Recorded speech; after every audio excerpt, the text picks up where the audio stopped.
Okay, good morning, everyone. Looks like we're ready to go here. Welcome, July 23rd, Downtown Action Committee. Hearing for... All right, looks like we only got a light crew here today, so it's just the four of us. So we'll have a call to order, and then we'll talk about reordering the agenda. So if we get a roll call, please. Roger Jansen. Present. Nick Mihelich. Present. Brian Shakowitz. Present. Stephen Graham. Let the record reflect that Stephen Graham is not present. Michael Cuevas. Let the record reflect that Michael Cuevas is not present. David Felton. Let the record reflect that David Felton is not present. Brad McPherson. Present. Okay, thank you. Item 2, you have minutes in your packet from the May 8th meeting. Does anyone have any comments, corrections, additions, deletions? If not, a motion to approve? Motion to approve. Second. Second. Motion second. All in favor, say aye. Aye. Aye, opposed? Okay, motion carries. Minutes approved from May 8th. Item 3, report from City Urban Designer, Ms. Aponte. Good morning, Ana Maria Aponte, City Urban Designer. I have a couple of comments this morning. Thank you very much for reaccommodating your agenda and being able to come to the board meeting on this day. We have some quorum issues, vacations got in the way from everybody. I have a couple of things this morning. The first one is we are implementing a new strategy in the operation of the board, and you will see in some of the presentations today, the applicant will do the presentation, and then second, staff will step in and explain a little bit further the details. But we are doing this mainly for large projects, but in some cases, the applicant, today, one of the cases, the FPU is going to explain all the technical parts of their proposal and their request, and then staff will conclude the presentation with the standards and what staff is recommending for approval. Okay. I just want to make a note that Mr. Michael Cuevas is here, so thank you very much for coming. Appreciate it. Then the second comment that I have today is we have today with us Lindsay Jean Lewis. He is a student from FAU doing his master in urban and regional planning. He's doing an internship with us, so I wanted to introduce him and give him the opportunity to say some words to the board. Okay, good idea. Good morning, everyone. As Anna said, my name is Lindsay Jean Lewis. I'm just really happy to be here, learn more about the process, currently getting my master's in urban and regional planning at Florida Atlantic University, and hope to learn about what the Downtown Action Committee does. Thank you. Okay, good luck. You have a good mentor there, so have a good summer. And then the third announcement, I'm going to let Elizabeth Levesque, our urban design planner, to mention some important news that I'm sure you guys are going to enjoy, and I hope you can join us. Good morning. Morning. Liz Levesque. So I gave all of you some of these little postcards. So I am the chair of CNU of the Palm Beaches, which is a new organization under the CNU Florida umbrella. So CNU is Congress of the New Urbanism, which I'm sure some or most of you are very familiar with. And if you're not, that's perfectly fine. So CNU is a national organization with state and regional chapters. The mission of CNU is, as we wrote on this card, is to really educate and network and provide information on helping to create sustainable and vibrant communities, which is really what we try to accomplish through the Downtown Master Plan. So our goal as CNU of the Palm Beaches is to educate and network, partner with other organizations, APA and ITE and AIA, and there's so many, to help provide information on best practices throughout other areas that may not be as familiar with those practices, or have the information or the power, the manpower, woman power to get those things accomplished. So we have a great group. We have about 25, 30 people who are really dedicated to this already, and we're going to work at spreading this organization. We've had a couple meetings, And we've just recently had a meeting where we've split off into separate groups where we're really going to start going out there and introducing ourselves to the community and to other cities and organizations. So specifically, our focus areas, once we get past the general introductions, is transportation and mobility, complete street design, building design, policy, and diversity of housing choices.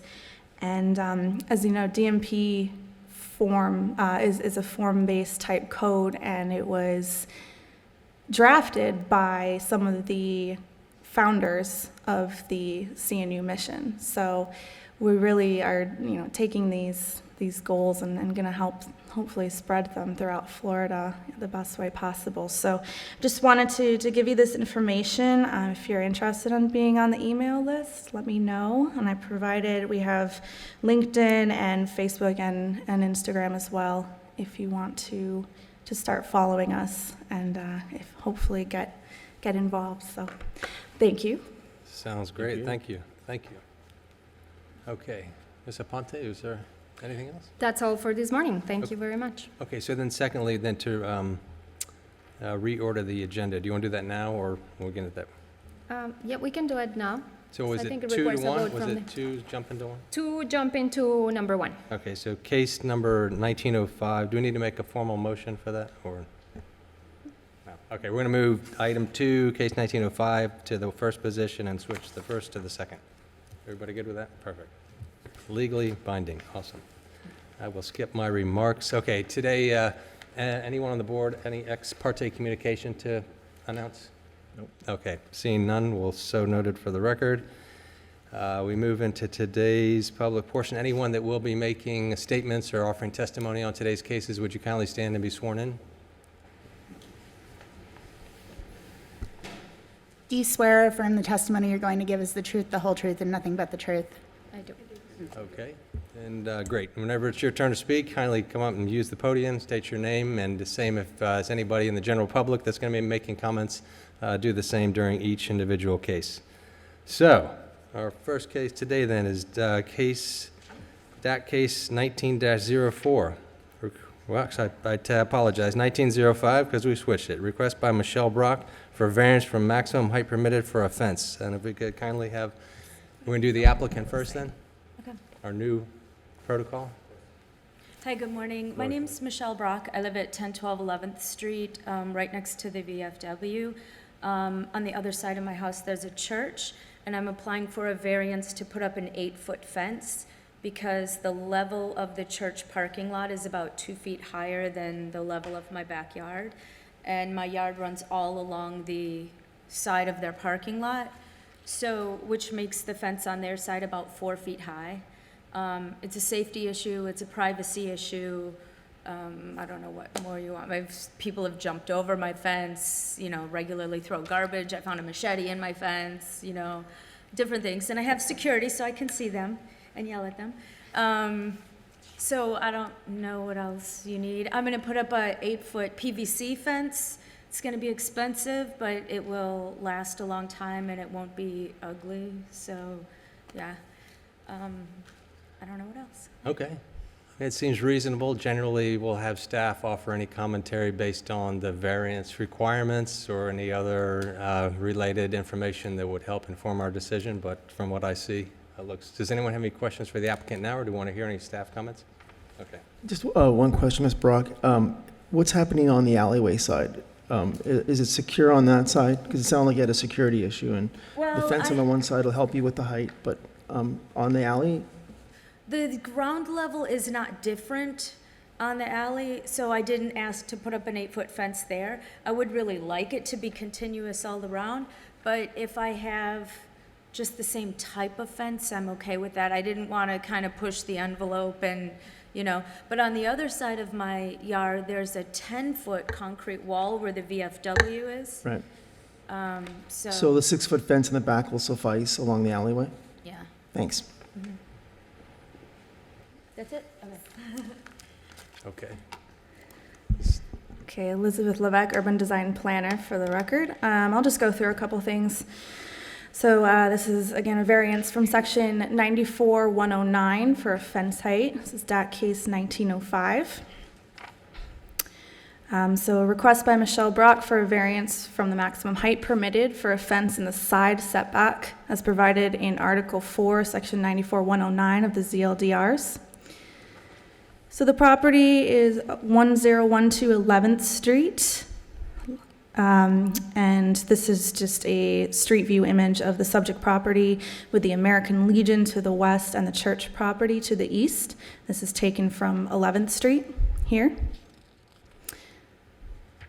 So the zoning designation is Northwest District 2, which permits residential uses, but also some office uses and retail and restaurant with square footage limitations. So it is a little bit more, it's residential, but you're also allowed to have those other uses within. So again, the request for the variance is for security and privacy reasons, as Ms. Brock said. This is a survey of the existing conditions on site. There is an existing chain link fence along this east side of the property where the applicant is requesting a 8-foot fence. The red line with the X's indicates the existing chain link fence, and there is an existing low concrete wall about 2 feet on the first 25 feet of the property. These are some images of what's on site. These are pictures taken from the church property. And you can see the existing chain link fence along the east property, connecting to a fence at the back of the driveway. And then this other image shows the 2-foot concrete wall that connects to the fence. And again, that goes about 25 feet back. So this picture shows what Ms. Brock was explaining, where there's a 2-foot height difference in the property. So if you're standing on the church property, which I did go out to get a experience myself, so where this triangle starts is about 3 feet from there to where the fence is, and where the slope begins of that 2-foot slope. So when you're standing there on the church property, it does essentially feel like it's a 4-foot fence. And so what the applicant is proposing is to essentially transfer this 2 feet to the top of the fence, so that when you're standing on the property, it feels like it's a 6-foot fence, which is the same security that is granted to other property owners within the downtown. Because there's a code require you to measure the fence on the opposite side, or the wall, right? I'm sorry? Does the code require the measuring point of the fence to be on the opposite side? So if the property next to you, like this condition, is 2 feet lower, you measure a 6-foot fence from the low side, is that correct? From the low side, yeah, it's We're just asking for the 2 height feet, so it'll of, be 6 feet from their side. right, it's just the height of the fence. Thanks. So I put this in, this was submitted with the application, but Ms. Brock indicated that it would be a PVC fence, so I'll glance over that. So the justification, again, the property is surrounded by commercial uses.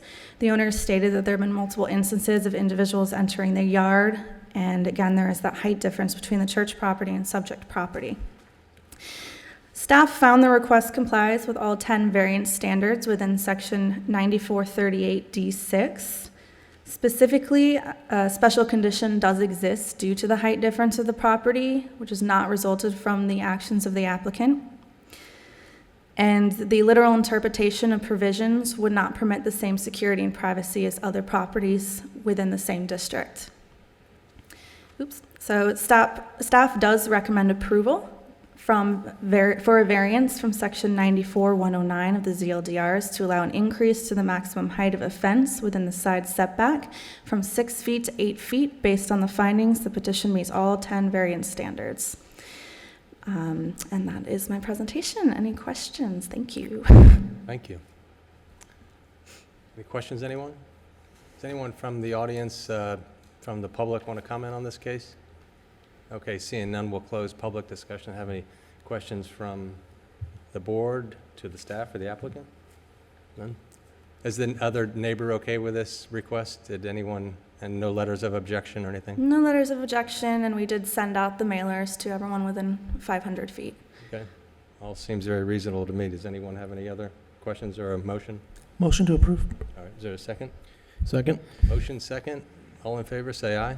Aye. Aye, opposed? None. Motion carries. Thank you. Thank you. Do we need to read it into the record? Sure. Mr. Chair, I move that the Downtown Action Committee approve the DAC case number 19-05 as listed in the staff report dated July 23rd, 2019, as follows. A variance from section 94-109, definitions and minimum requirements, to allow a fence with a height of 8 feet along the side property line, while fences within the NWD-2 are permitted a maximum height of 6 feet within the side and rear setbacks.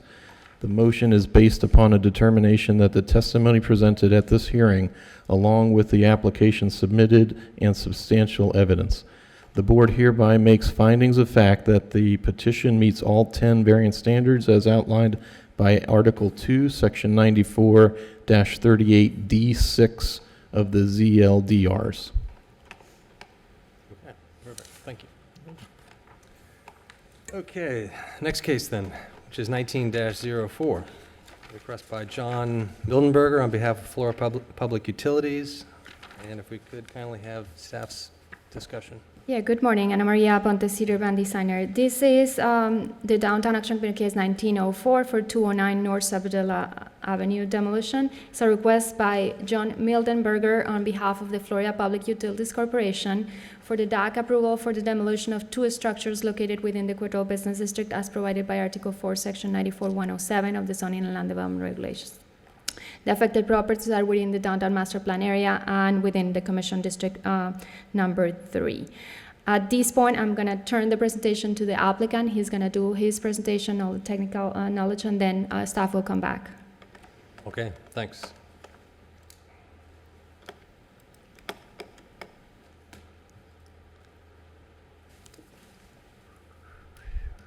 Good morning. Again, my name is John Mildenberger. I'm an environmental consultant for Florida Public Utilities.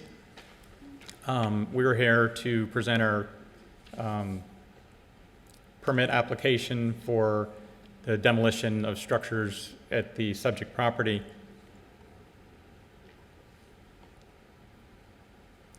The property here is shown in yellow. It's bordered by Sappadilla Avenue to the east, Banyan is to the south, not bordering, and 2nd Street to the north.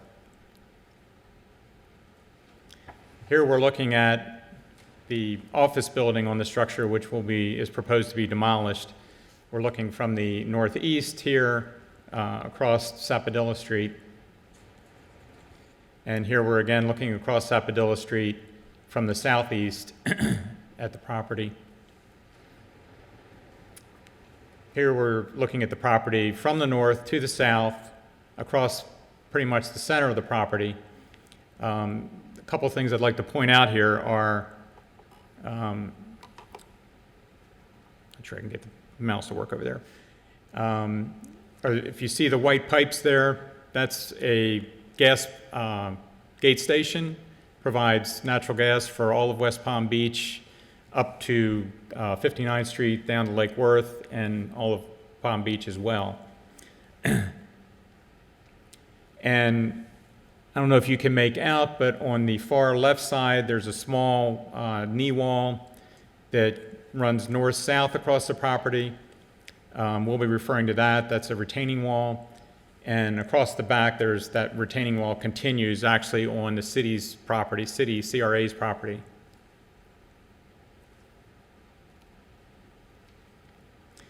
The purpose we need the demolition permit is that Florida Public Utilities is conducting an environmental cleanup under a consent order with Florida Department of Environmental Protection.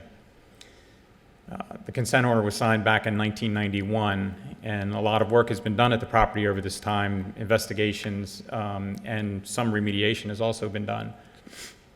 The property was the site of a former manufactured gas plant prior to serving as Florida Public Utilities Operations Center. Florida Public Utilities just moved off this west parcel where we were requesting the permit this past September, so it allowed us to start work. The structures on the property and relevant infrastructure in the subsurface of the manufactured gas plant has to be removed before the cleanup can proceed. The manufactured gas plant operated from 1916 to 1959 and produced gas for heating, cooking, and light from coal before the advent of piped natural gas. Most of the MGP production facilities were removed in 1965 and they were leveled. However, the foundation still exists under the ground surface, and much of the infrastructure, there's piping and whatnot. Residual byproducts remain in the soils and groundwater, both on the west parcel and down gradient to some extent towards the east, where the direction the groundwater flows. The former manufactured gas plant, and still owned by Florida Public Utilities, consists of 3 parcels. We refer to them as the east parcel, the west parcel, and the north parcel. Here you can see the orientation of the 3 parcels. The east parcel we were before the Downtown Action Committee 8 years ago to do demolition on that site and put in a treatment system, which is now in place. The north parcel is pretty much of a parking lot. There's very little contamination at that site. The west parcel is where we'll be focusing our work from now on. Coal tar residuals are present on the west parcel as deep as 50 feet below ground surface. Coal tar materials dissolved in groundwater have migrated down gradient as deep as 80 feet, pretty much to Rosemary Street to the east in the direction of groundwater flow. The plume, however, was very old and stable. Basically, when the coal tars dissolve into the groundwater, they migrate down gradient until they interact with oxygen that's in the groundwater. And when there's enough oxygen to degrade the contamination, that's where the plume basically stops. And this had plenty of time to develop over all of the years that the plume has been there. Here we're looking at a depiction of where the plume had traveled to and where it stabilized. This was back in 2011. If you see the pinkish area, that's where the plume traveled to in the shallow groundwater, and the dotted area represents where it traveled to in the deeper groundwater. The reason it traveled further in the deeper groundwater is that there's less oxygen there, so it takes longer for it to start to degrade. The line of cross-section you see there, the black line, is what we'll be looking at next. So here we're looking to the north at a slice through the ground under the property. You can see up at the top, you see where the west parcel is identified and the east parcel to the right. As you can see, we have a lot of monitoring wells out there at various depths to keep track of what's going on. The darker color that you see are concentrations that exceed both groundwater cleanup target levels and natural attenuation levels. These are 2 concentration levels that we work with the state to clean up the site. The groundwater target levels are what we hope to eventually get to clean up the site completely. Those are the more restrictive levels. The lighter color shows where we have met natural attenuation levels, and the natural attenuation levels are levels that are sufficiently low that it's expected that the concentrations will degrade on their own with oxygen and dispersion. The remedial objectives for the site are naturally to protect human health and the environment, treat the groundwater in place, and we'll get in further into that later, and remove or isolate MGB byproducts in soils to prevent direct contact, and eventually to return the property to a suitable use. The planned sequence for the site as a whole is to conduct site-wide groundwater monitoring, and we do that every 3 months. We go out and sample all these wells and provide a report to the Florida Department of the Environment. The east parcel was addressed first to provide a treatment barrier to reduce the plume size and to prevent migration to the down gradient and contamination that was coming off the west parcel. And that was put in place back in beginning in 2011, and we had achieved our cleanup goals by 2013, 2014, and we've been maintaining that. There's only a few areas that exceed off off of the west parcel down gradient. The west parcel is where most of the MGB products reside. That's where the actual plant was.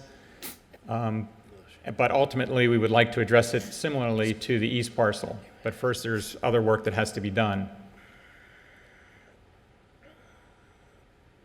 As I said today, we have brought the groundwater quality into compliance with cleanup criteria off-site. There's only a few places where it very slightly exceeds natural attenuation criteria. We did this by creating the treatment barrier on the east parcel. And how we did that was we inject air into the subsurface to enhance the oxygen that's naturally there. This allows the biodegradation to go faster.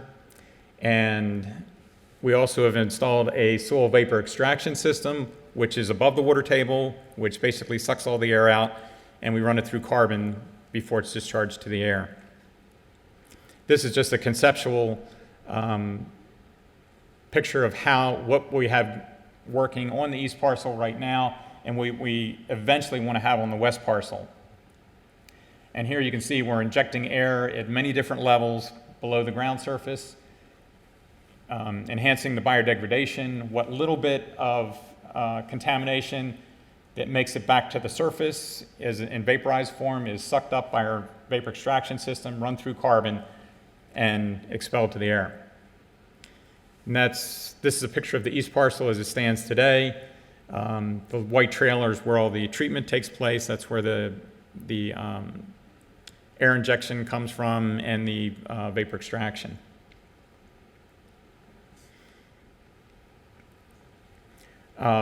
This is what the subsurface looks like. I don't know if you remember the cross-section we showed earlier where the plume was all the way out to Rosemary Avenue. But as of June 2018 sampling event, we've created an effective barrier at Sapodilla. That's where you see the contamination has essentially stopped. And again, there's a few spots where concentrations are very slightly exceeding standards. Moving forward, we will be continuing site-wide groundwater monitoring program, and that's going to go on for quite a while. We'll continue operating the active containment barrier on the east parcel until we can get a system in place on the west parcel. And then hopefully we can decommission the east parcel, and that site would be ready for redevelopment.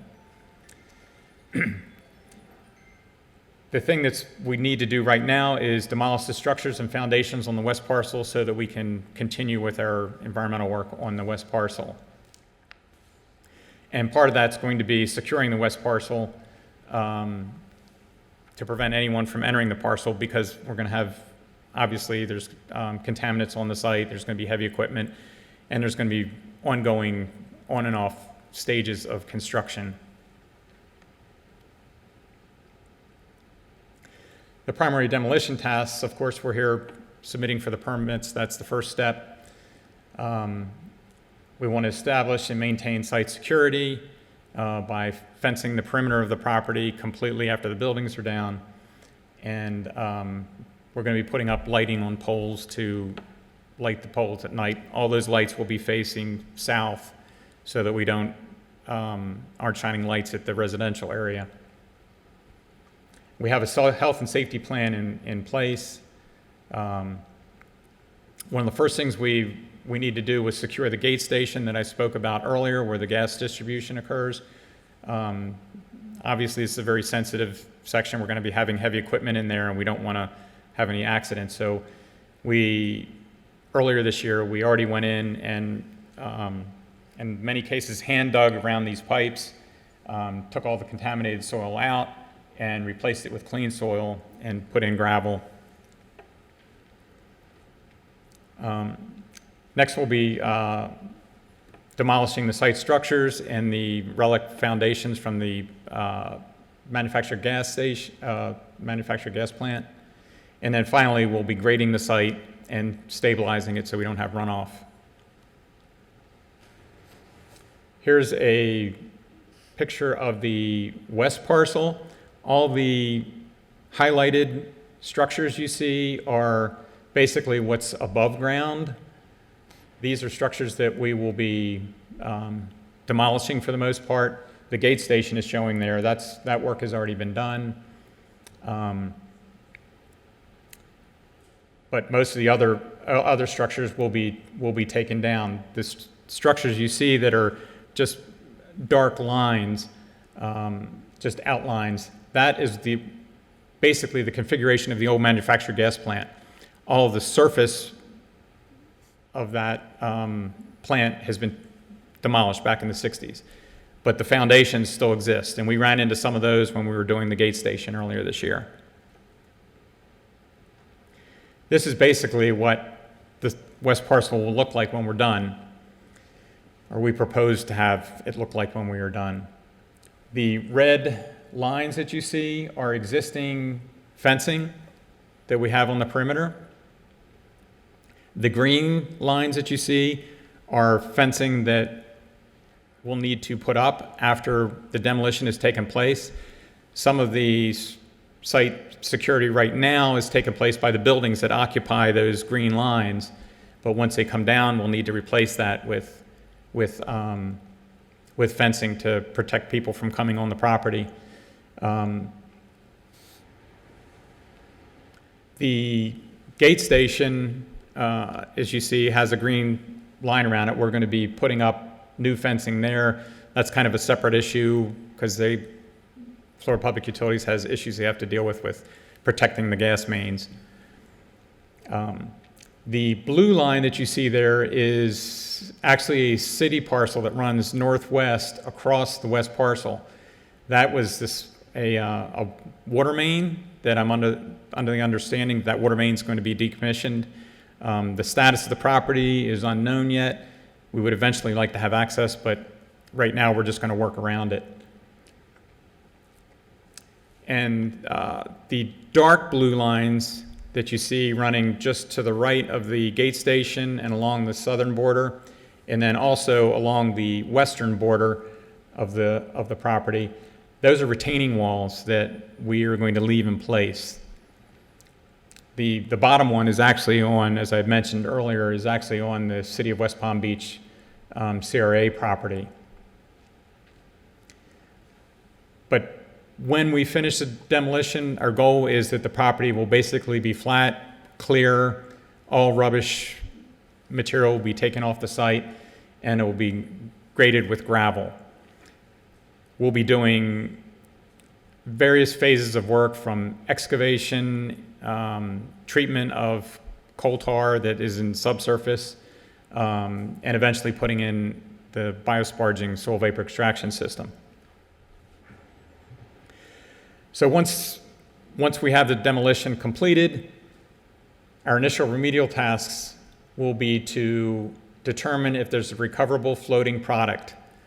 We have some indication from work that's been done on the site to date through borings and wells that there could be product floating on top of the water table, just like at a gas station. And before we can do any other work, we have to recover as much of that as possible. We can't sparge through it because it would just disperse the floating product. So we will be doing an investigation to determine the extent and existence of floating product, and if necessary, we'll put in a product recovery system that will have to be operated for probably a number of years to reduce that product down to a very small amount. After that, we need to investigate the extent of the dense or sinking product. This is the coal tars that are denser than water.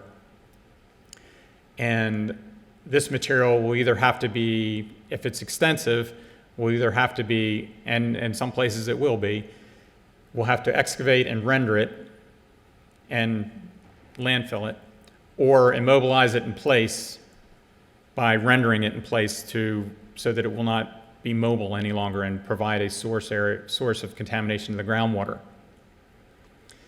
Once we have this work done, we'll be able to install a biosparging soil vapor extraction system like we have on the east parcel that will be operating for probably quite a while. But at that point, the site can be made to look better. It can be, we can reduce the fence height, we can put in sod and make it look like the east parcel. The projected time frame for the work up to the point of operating this biosparge system is about 5 years, and optimistically, providing we can get the floating product recovered if it's there, stabilize the sinking product, and of course, depending on the Florida Department of Environment interaction. Final site disposition is that the groundwater plumes will be reduced, much of which we've already done. The soil contamination will be reduced. The properties will be ready for redevelopment. The site will never be pristine, and many of these manufactured gas plant sites are this way across the country. It's just impossible to get all of the contamination. What we try to do is to reduce it to where we meet standards and minimize any chance for impact to the environment. Eventually, the site, when it's eventually developed, some surface soils may have to be excavated because some of the soils have arsenics and cyanides in them that were from purifier waste from cleaning the gas. But if the site is capped, for instance, a parking lot or a building that occupies the area, then we may not need to remove the soils as long as we can limit exposure. But deed restrictions will certainly need to be instituted to prevent groundwater use or uncontrolled excavation. Does anyone have any questions? No. I thank you for an extremely thorough and educational presentation. You're welcome. My only question is has nothing to do with this case. Growing up, the historic photos, the large spherical structures that were there, what was contained in that? Was that the gas that was produced on site? Yes. Yeah, okay. That's a Horton sphere. Horton sphere? Yeah. It was actually, very, did it move up and down? No, that one did not, no. But some of them did. On the north parcel, there were the ones that, I don't know if you've seen those, that have moved up and down. The cage, yeah. Anyways, I just remember that from being a kid, fascinating structures. But in any event, I don't have any particular questions. Thanks for the thorough presentation. Does anybody have any questions for John while he's here? Yeah, John, you said that the site currently still exists as a hub, or gas lines still are active Yes. at the site. So as far as the time, that will be relocated, or will those gas lines No, they'll be there. will always stay there? Okay. Yes, Doug Moreland with Florida Public Utilities could address that more thoroughly, but Because when I hear about site redevelopment, I guess we'd be talking about part of the site then would potentially be able to redevelop in the future, but this will still be an FPU site, and will still have this hub for gas lines to be distributed for West Palm Beach. Good morning. Thank you. Doug Moreland. I'm the operations manager for Florida Public Utilities, and currently the plan is to maintain it there above ground. At a future date, once the property is clean and open for redevelopment, we have options where we can relocate that.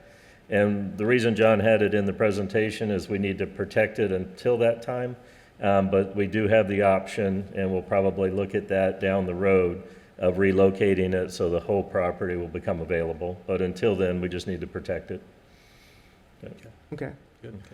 I have a question. Is there any concern that during the demo those lines will be just, it seemed from the photo that they were pretty close proximity to the structure that's being demolished. I was just curious how they're going to not be affected by the demo. Right. That's why we went in, and as John mentioned, we hand dug that whole area with the environmental team and John's assistance, cleaned out any problems in that area, re-rocked it, and it's approximately 50 by 50. And we would like to re-fence that and secure that so that no construction or outside, interference happens with that system, because it is crucial to us. As he said, it supplies natural gas to 59th Street, to Palm Beach, all the way into South Lake Worth and all of downtown West Palm. So it is a critical thing, and that's why we were on site the whole time as we were doing that cleanup, but we need to protect it as the rest of the work is being done on the property. So it is a concern for us, but it's a manageable concern as long as we can fence it off separately from the rest of the property and protect it in that manner. About how far would you say those white pipes are from the building being demolished? You're probably 15, 20 feet from the building, and you're probably 10 foot from the retaining wall. We exposed all of that, and we worked with the City of West Palm and the Water Department and exposed it all the way out into 2nd Street and all the way around the building so that we know exactly where it goes. And we've spotted it, and we put it on our GPS map so that when we do start the demo, we will be on site for the demo as well, to maintain the integrity, of those pipes. But we know exactly where they are by GPS measurements and photo that we took when we were doing that cleanup just recently. Sounds good, thank you. Any other questions for applicant? Nope, seeing none. Any questions from the audience on this? Any comments? Seeing none, we'll close public discussion. Any questions for staff? Motion? Motion to approve. Oh. I have to make a presentation from the staff. Oh, I'm sorry. Sorry. My apologies. It's all backwards now. I forget. Yes, We're sorry, going it's backwards. a That was little such a good bit- presentation. I didn't think we need anything else. I'm not gonna. I'm gonna go over all the technical issues were presented by the applicant. I just want to highlight several points. The property is within the Quadrille Business District 3, but is basically an edge of the Northwest neighborhood. So it's very important for the city to be able to clean up this parcel and move it closer to a redevelopment stage so we can make the active connection between the Northwest neighborhood and the core of the downtown. This structure is the main structure that's going to be demolished. It was shown already. Some pictures of the former plant. It was there. I just want to mention, as it was mentioned before, the DAC approved the demolition of the Quonset hut that was located on the east parcel. That was done in 2011. The DAC approved the demolition of the site, and part of the conditions of approval was the applicant was required to sod the property, put the fence up, and then put the hedge around it. When we talk with the applicant about that condition for this second phase, it was stated they could not do that, as it was explained, because they need to basically be working on the ground all the time. So the sod will not work, and the contamination will go all the way to the edge. The cleaning process is different than what they were doing on the east parcel, so that's the reason why they were not able to do this. So staff, as the process has worked with them to try to see how we can mitigate the impact of this construction site for 5 years. The applicant is requesting the DAC approval for the demolition of the existing structures currently occupying the site. As you know, the downtown master plan has specific regulations that do not allow a structure to be demolished unless you have already a building permit for the structure that is going to be replaced. So that is the reason why they are in front of you.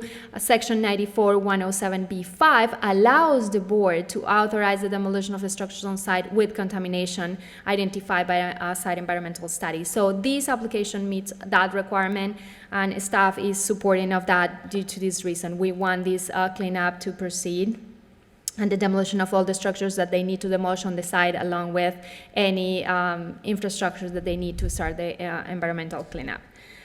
So in essence, they're gonna demolish one main office building, the garage building, the Quonset hut, and all the fuel and gas equipment that is on the site. So it is, I think the description said 2 buildings, but it's basically 2 buildings and 1 garage building that is kind of an open structure. And the equipment, the piping, and all the necessary equipment that they need to remove. The proposal, as I say, the most important part for the city in this case, I mean, they already have all the process with the DEP of the environmental cleanup that they have to do. We're not gonna get involved on that at all. But our involvement is how the site is going to look to the neighborhood while they do this cleanup. So we want to improve the conditions. They are proposing to maintain the existing chain link fence that exists around the site, and they already explained is the red line around the site. And where the buildings exist, they are proposing a new chain link fence to properly enclose and secure the entire site. So staff has analyzed, so these are some pictures of the existing condition of the fence, and the picture on the bottom is how the site is visible from Banyan Boulevard. In front of the site on Banyan Boulevard, we have the surface parking lot that is used currently by the Social Security Administration and the courthouse, the federal courthouse. So it's a site that is not going to be developed in many, many years. So we are also concerned how that looks from Banyan Boulevard. So staff supports the request for the demolition. As I mentioned, the environmental cleanup is an important step for us to get these moving and improve the Northwest neighborhood and the connectivity. We have, though, recommended some actions to mitigate the impact of this vacant site in the community. So we are recognizing this is basically a construction site. It's gonna, this work of environmental cleanup is gonna be recognized for us as a construction site. So because they are not gonna be able to do the typical buffer, landscape buffer, anything like that. So we thought we can recognize it as a construction site. We are requesting them or recommending as a conditions of approval that the existing chain link fence shall be repaired. It's that some areas are broken or the bottom rail is bended and things like that. So we're recommending it repair so it looks like a good fence. And the barbed wire that exists on the top of the chain link fence is removed. Barbed wires are really harsh elements for this residential neighborhood, so in an attempt to improve the conditions of the site, we're requesting that the barbed wire is removed. We are recommending that the new fence that is going to be installed in those areas where the buildings are gone, in the staff report, we are including as opaque material, so we're thinking more as a wood or maybe a vinyl fence. And talking with the applicant, it depends of what on condition number 3, we're requesting the applicant to work with the city on possible doing some community engagement or art installation on the chain link fence. And this is a picture of a project that was done by the CRA in Norwood area, where the chain link fence was treated as an aesthetic element. And we think the result is pretty appealing and will enhance the quality. So we are, as part of the conditions, including one where the applicant will work with staff to engage something and do some sort of installation similar to these or another one that will basically turn the chain link fence into an opaque fence. So as despite the staff report included the condition that the new fence shall be opaque, we can understand an opaque like with this treatment also. It doesn't have to be necessarily a wood or vinyl totally enclosed fence. So as I say, the condition 3 is very important. This could be an engagement opportunity with the community to see that this is moving forward and transforming the surroundings. So we will ask the applicant to basically engage with the city to find an artist, but the cost of that installation will be part of the applicant, will be covered by the applicant. And the 4th condition is, because this is the initial, as they explained, this is initial investigative phase and remedial task. They are expecting this to be as long as 5 years, but then there's another phase that may go. So we wanted to include a condition that says that after the 5 years, the applicant shall come back to the city and propose like enhanced fencing or set back the fence if possible and put the hedge and sod the site. As they don't even know at this point if they will be able to do it within this 5 years, so we are recommending that if that is not possible at the 5th year after the approval from the board, they will have to come back with other measures for the staff review and approval. But we want to put a timeline and say, okay, after 5 years that we consider a construction site, you have to come back and review that, and we'll determine if what is necessary to enhance the quality of the conditions of the site. The staff is recommending approval of the application for Downtown Action Committee 1904 with the conditions included in the staff report. The approval is based on the findings that the demolition is required to proceed with all the necessary environmental cleanup for the site, and the board is allowed to grant that approval. That concludes the staff presentation. Great, thank you very much. I forgot, the applicant, are you okay with the conditions? Are you agreeable with the conditions by staff? Yes, okay. Okay, perfect, thank you, Maria. Any other questions for staff for applicant? Okay, back to the... Motion to approve. Okay, motion, second? Second? Sorry. I'll read this one. Okay. Please. I move that the Downtown Action Committee approve DAC case number 1904 4A a demolition of 2 structures at 209 North Sapadilla Avenue. This demolition approval is made conditional upon the restrictions, stipulations, and/or safeguards listed in the Planning Department staff report dated July 23rd, 2019, that I move are necessary to ensure compliance with the purpose and intent of the zoning code and consistent with the downtown master plan and the comprehensive plan of the city of West Palm Beach as follows. 1, existing chain link fence shall be repaired and existing barbed wire shall be removed. 2, new fence shall be an opaque material. 3, applicant shall work with the city for the possible installation of an art component on the fence. 4, after 5 years of approval or as soon as the investigative and initial remedial tasks are completed, applicant shall install sod on the entire site and relocate the fence along the street frontage to allow for the installation of a 5-foot wide landscape buffer and irrigation. If the final remedial plan does not allow the recommended conditions, applicant shall present alternative mitigation measures for staff evaluation and approval. The motion is based upon the testimony presented along with the application submitted, which constitutes competent substantial evidence that the criteria have been met in Article 4, Section 94-107B5. Okay, so motion. Second? Second. All in favor, say aye. Aye. Opposed? None. Motion carries. Thank you very much. Good luck with the project. Thanks for cleaning up the environment. Okay. So we'll move on to TDR case 19-01, request by Phil Zaviri on behalf of First Bank of Palm Beaches. I suppose we'll have the applicant. Hi, I'm Susan Thomas with Touchstone Web Realty Company, and I'm here on behalf of Bright Blue LLC, who is asking to transfer 58,766 square feet of TDRs from First Bank of the Palm Beaches, which is located at 415 5th Street. This is the final amount of TDRs that 415 5th Street has. They have transferred all the rest of theirs. And this is only a portion of the TDRs that Bright Blue LLC will need to complete the Radisson Blue. So we'll be back in front of you again. Okay. Thank you, Ms. Thomas. Staff, please. Okay, Elizabeth Levesque, Urban Design Planner for the record. Good morning. This is case TDR 1901 for the Cosmopolitan Hotel. So, as stated, it's transfer 58,766 square feet from the sending site 415 5th Street. And I'll show you where the site's generally located here. So the site is generally located west of South Dixie Highway, east of Quadra Boulevard, and north of Gardenia Street. This might look familiar. In September of 2016, a plan was approved on the site for office and hotel uses for the Cosmopolitan Hotel. DAC did approve this in February of 2016. And at the time, the applicant did propose to utilize TDRs, but TDR transfer never occurred for this site.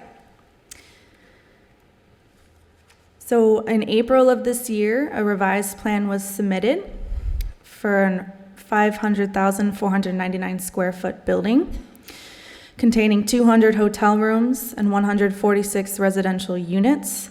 And it will be subject to DAC's special review at a later date. It is still within the review process, in the PPRC review process. So that will be brought forward at a later time. Just to give a little background on the TDR program, I know we have some new board members. The intent of the program is to use market forces to pay for the preservation of historic buildings and for the creation of new public open space. Developers acquire development rights from other properties to increase the development potential on their site at a more suitable location. A property is deemed eligible for this program if it's designated as either a sending or receiving site on Figure 4-35 in the zoning code. Within this program, there are also incentive areas for the promotion of certain uses. So the intent of the program is that there's no net increase in commercial development, and so the downtown master plan area stays in compliance with the downtown transportation concurrency exception area, which is within our comprehensive plan. So the subject property, the base zoning is Quadrille Garden 10, which permits a maximum FAR of 2.75 and a height of 10 stories. The receiving site is within incentive zone, Quadrille Garden 10 to 30, which allows a maximum FAR of 5.5 and a maximum height of 30 stories. And this is only if the development is for Class A office or full-service hotel use, which in this case, it's a full-service hotel use. The sending site, 415 5th Street, this may look familiar. It was brought forward a while ago when it was designated as a landmark site. So it was originally designated as a historic property in February 2006, and all the base TDRs have been transferred. It was designated in 2018 as a historic landmark, which permits additional TDRs under specific criteria for the historic landmark. So the site was granted 94,480 square feet of TDRs. Previously, under TDR case 1802, 36,074 square feet of these TDRs have been transferred. And under this case, the remaining 58,766 square feet of those TDRs would be transferred to the subject property. So there would be no remaining TDRs at 415 5th Street after this case. So just give a brief overview of a table. The receiving site size, approximately 56,000 square feet. Development capacity by rights, 154,189 square feet. Under the receiving site for the incentive for hotel development, it's permitted up to 5.5 FAR with a development capacity of approximately 308,379 square feet. The TDRs proposed in this case is 58,766 square feet, and the applicant for the total development capacity is proposing 5.49 FAR for approximately 308,242 square feet. And again, that project is not being proposed through this case. That will come forward in a later date. So staff's opinion is an excellent use of the QGD incentive for a new hotel use along this corridor. And with that, staff is recommending approval for the transfer of TDRs from 415 Street to Cosmopolitan Hotel, pursuant to requirements of section 94-132 and 94-133. Thank you. Perfect. Thank you very much. Very thorough. So we've heard from staff and the applicant. Any comments from anyone in the audience? Seeing none, we'll close that portion. Any comments from the board for staff questions? Motion? Got to read this one. Motion to approve. Second. We need to read it? Okay. All in favor, say aye. Aye. Opposed? Motion carries. Thank you very much. And lastly today, case number code revision case 1905, a city-initiated requests. We hear from staff, please.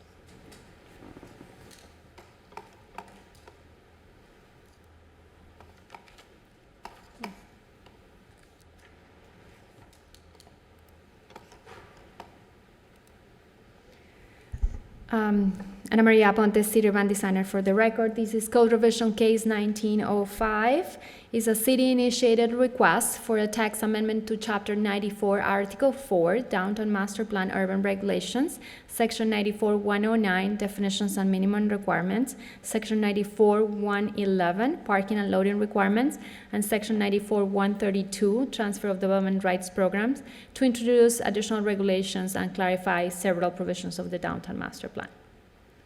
As you know, the Downtown Master Plan is included in Article 4 of the Zoning Code. It's a special article that regulates the downtown, includes all the provisions of how to guide the development in the downtown.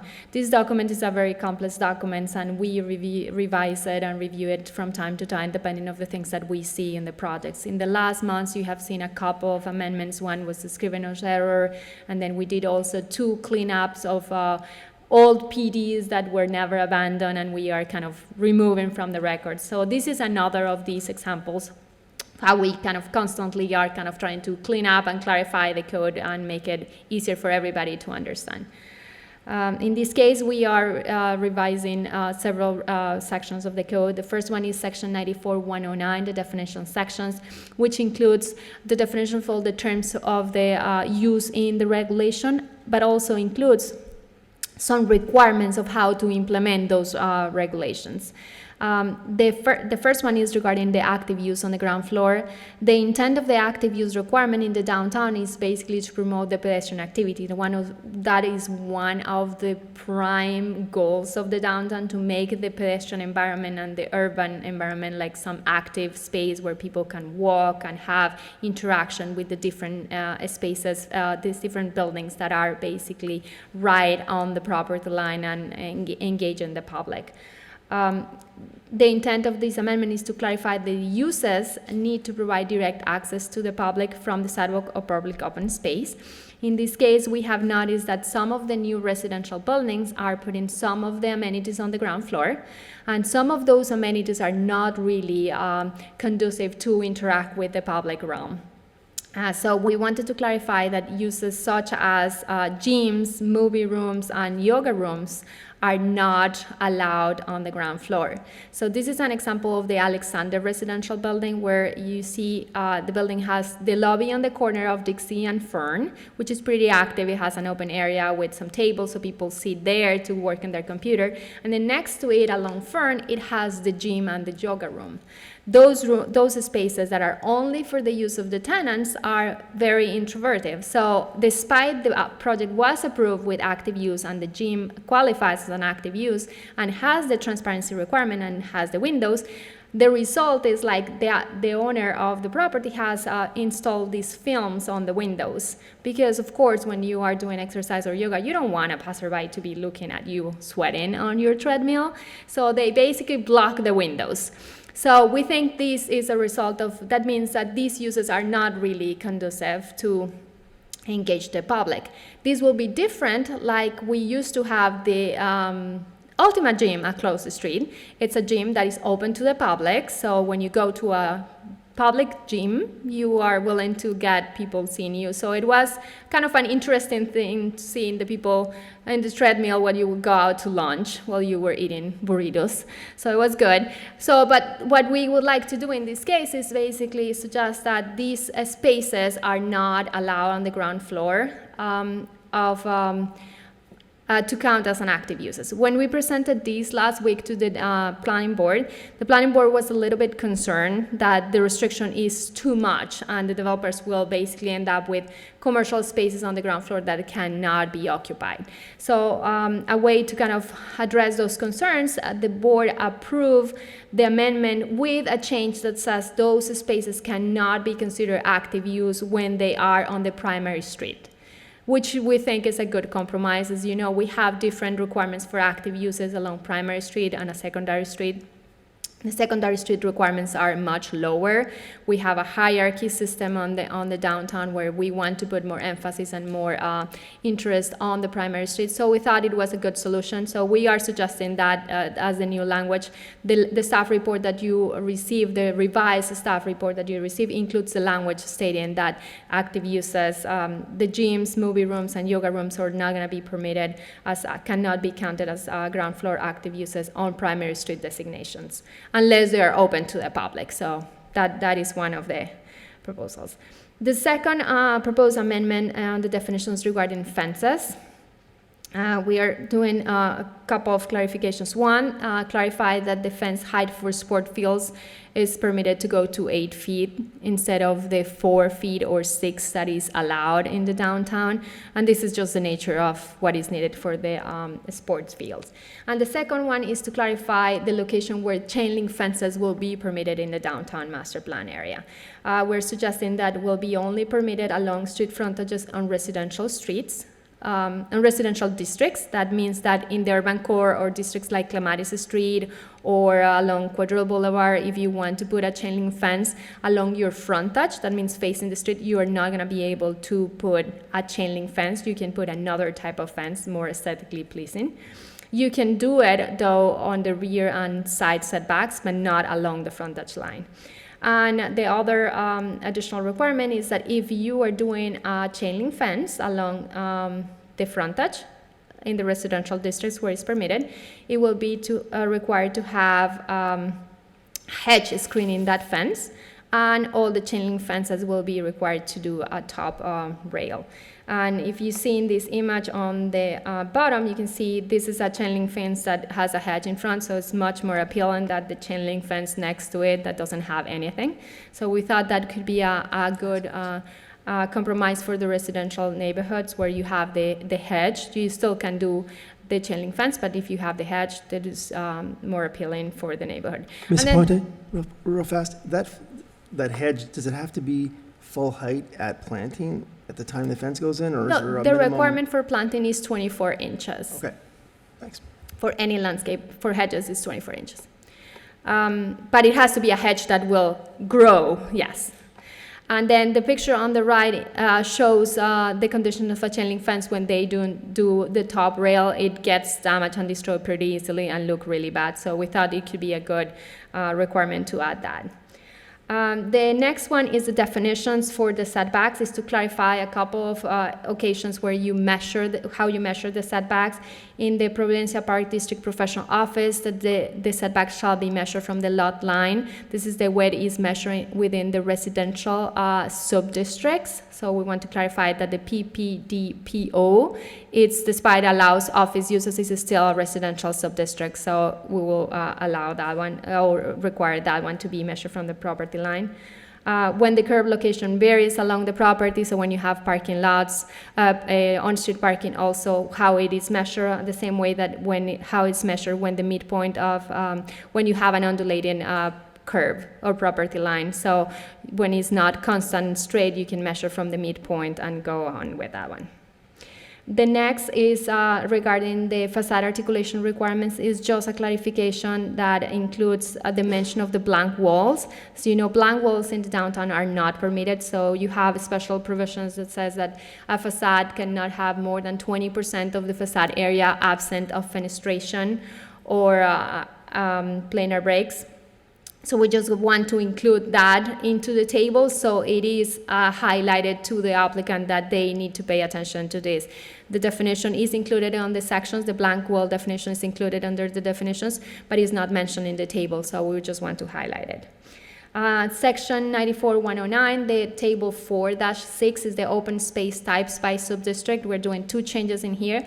One is to introduce the type of open spaces allowed under the the Okeechobee Business District that was done a couple of months or last year. So we're just including what type of open spaces are allowed within district. And also making some changes for the type of public open spaces allowed within the Clematis Waterfront District. In this case, the regulation included provisions that says the passageway was the only open space permitted, and it was actually required. So we have recently one case where a passageway was not really reasonable for the specific location to connect with anything. So we want to include regulation that says that is required, but it can be waived basically at the discretion of the planning and zoning administrator if the site is not appropriate to have a passageway or does not connect with anything, and allow the other types of open space if that is the determination done. The other table is a table 4-7, open space standards. This is regarding the open space, the qualities of the public open space. The current table specifically states that the open space has to be surrounded, or has to be active users have to be on one side, at least one side of the open space. We have noticed that that is not sufficient, that in some cases when you have a brand new park or open space, when you have two streets and then just one active use and the other is just a parking garage or something, that detracts from the quality of the open space. This is an example of the Whitney building, where this open space only have a small portion that is an active use and the other one has a wall with a parking lot next to it. That doesn't make the open space active as we wanted. So we wanted to modify the regulation and require that the open spaces have to have two sides as an active use, or at least 75% of their frontage or their perimeter as an active use. The next one is regarding section 94-111, and these ones are in reference to the parking and loading requirements. The first one is in reference to bicycle racks. Currently, the ratio of public bike racks is based on required minimum parking. The proposed ratio will be based on the provided parking. And this is because we're moving more and more towards less parking, less required parking, so we want to be sure the ratio is tied to the number of parking spaces provided by the project and not necessarily the required. And also we are introducing the requirement for bike racks for hotels that were not included as part of the regulation before. Also, some changes for the parking and loading requirements in reference to the portico shares for passenger loading and drop-off areas. We are just including some requirements that have the minimum setback for the portico share. It will be the 16 feet measured from the back of curb. So basically the drop-off area have to be set back 16 feet from the back of curb. And then also introducing a new landscape buffer to separate the pedestrian or the sidewalk from the car, so we kind of screen a little bit the area for the vehicular use from the cars, from the pedestrians going by. The table 4-11, the curb cuts, where curb cuts are allowed. We are amending this table to include the requirements for the Okeechobee Business District again, that was not included, so where the drop-off are allowed and the curb cuts in which streets. We're also establishing a distance between curb cuts that will be 10 feet. That is the same as parking requirements outside the downtown area. So when you have an entrance to a parking garage, you cannot have two curb cuts next to each other. You have to have separation at least 10 feet, so to mitigate the impact on the pedestrian environment. That's that one. And then the last amendment that we're proposing is in section 94-132, the transfer of development rights program. It basically clarifies the use of the TDR program for projects seeking additional height but not seeking additional FAR. We're proposing that the additional square footage needed for additional height is fully obtained by TDRs. And we're going to give you an example of this. A typical project could have, let's say, a site that is 100,000 square feet and has an FAR of 0.5 permitted, and it's proposing a 5 stories. So it has 50,000 square feet of a building with floor plates of 10,000 square feet each. This is utilizing the base requirements. So in some cases, we can have people that are interested in using the height that the incentive offers, but not necessarily in need of increasing the amount of FAR that is needed for the project. So in this case, the same site that is 100,000 square feet with the same FAR is 2.5 and 100,000 square feet.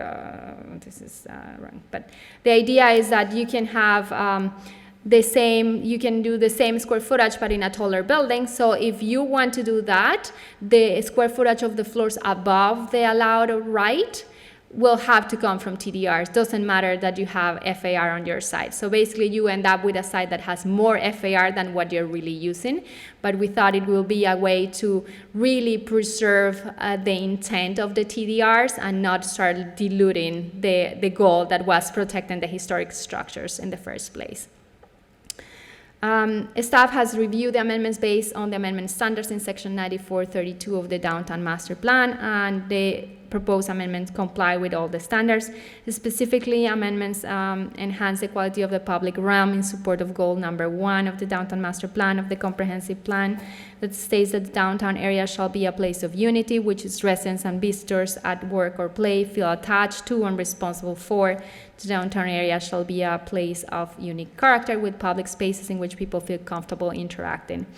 The proposed amendments do not modify the intent of the existing language as originally approved, so staff thinks it's just clarifications and kind of corrections to ensure that the goals of the downtown are preserved. Staff recommends approval of the Code Revision Case 1905 as included in Attachment 2 of the staff report. The approval is based on the findings that the petition meets all 8 of the required amendment standards found in Section 9432 of the LDRs. The planning board, as I mentioned, reviewed this application last July 16 and approved the proposed language with the change on the active use for gyms and yoga rooms and movie rooms to be not allowed only on primary street, but allowed on secondary street to be counted as active uses. That concludes the staff presentation. Thank you very much. Probably have some questions. Any comments from anyone in the audience on this? Okay, seeing none. I hate to do this. Can you explain that TDR thing one more time? I guess the graphic, it didn't. Yes, the graphic has one issue. But in essence, it's basically when you have somebody that can use the base FAR and the height is 10 stories, let's say, like this example, like 5 stories, and they can have 50,000 square feet. If the site is a receiving site and the developer wants to do still a 50,000 square feet building, but they prefer to do a 10-story building instead of the 5 because the higher floors sell better, in theory, they could come and say, I want to just increase the height, use the TDRs and increase the height, but I don't need to purchase TDRs. So what we are doing is clarifying that if they want to use the height through the TDR program, any square footage on that building that is above the base, the 5-story building, so floors 5 to 10 or 6 to 10, the square footage on those floors have to come from the purchase of TDRs. But you're giving them the height as long as they're at the allowable prescribed square footage? Yes, if they want to use the height that is offered by the incentive, but they didn't need the square footage, they just still have to purchase it. I got it. Does everybody else understand that? Yeah. Okay. I have a Sorry, I'm a little slow. quick question, but it's actually on the TDRs, because your example is really clear. If they want to go above and change the shape of their building, and they go above, they're paying for the height. For the height. Let me give you an example. It's on the side where you have their 5 stories and it complies. What if for design reasons or for interest, they go with higher floor to ceiling plates and they end up 10 feet above the maximum height? Will they have to get, it's not like a true floor, but they end up above, they're at 5 stories, but they're maybe 10 feet above what the maximum height is. Do they have to buy that? Or is the that code, as long as they meet the requirements of the base, that is basically, we have not only stories, but we also have maximum height. Right. And then we have provisions for mechanical equipment, rooftop decks. So as long as they meet that, they don't have to purchase TDRs. It's more like if they go above the 6th floor, then they will trigger the incentive. So 5 floors, but it's designed and it pops above the height. As That's long not as gonna they be meet all the TDR requirements in the situation. building requirement Right. table of the base Okay. zoning that allows 5 stories, but 58 or 60 feet. Yep. As long as it's within, that they don't need to. I'm just thinking of talented architects that have all these design ideas and they pop above the height, but they don't need the extra. They can buy it. They- If you want to If you go pop above above, that, you you can just buy buy it. it. Okay, super. Does anyone else have any questions for Anna Maria? I have a couple questions on these change in the use for the active uses on the first floors. First, if, for example, someone already has a yoga studio on the first floor on a primary street, are they grandfathered? Or are we going to go ahead and say, The ones that are already there, no, they will be grandfathered. I mean, we have to go and talk with the Alexander to ask them to remove the film anyway, because they are not in compliance with the transparency requirement. So that's a process that is going on, but they are grandfathered in. We cannot force them to move it to somewhere else. okay. The picture you presented of the Whitney, it was related to the park, not some. I believe there's film on that first floor. Yes. I'm not sure what business What it use? is. Yes, I agree with you. I'm not sure what that use is. So I guess I'm not sure what the use is, but if someone does have film on a primary street, are we going to ask all of those businesses Yeah, to I remove mean, the film? we are working on that. There are several businesses that have started to put blocking the windows. We have a transparency requirement. It's 50% of the ground floor when there's commercial uses. Is not applicable for residential uses on the ground floor. Like, so the Whitney unit, we'll have to check, is that a commercial use or is a residential use? So the requirement for transparency is for ground floor commercial uses. You probably have heard the controversy about the medical marijuana locations, that they totally block the windows. They are not allowed to do that. They have to comply with the transparency requirement, and we're working on that. I think there's another commercial, it's a graphics design place on the north side of the Whitney that also is completely blocked. You can't see into yes. that. So we're gonna actively Yes, go ahead and start. and in some cases, we may already have code violations going through there, trying to work with the owners of the business, understanding how the requirement is, what portions they could block and what portions they could not to meet the requirement. It's 50%, so it's not that they cannot block any of the windows, but sometimes, like, the calculation for transparency was done based on the entire building in some cases. So when you start to split into bays, they still have to comply with the 50% transparency once they have individual owners. So it gets a little bit more onerous for them not to, because they have just one window, for example. They cannot block that window. Okay. There must be some movie room.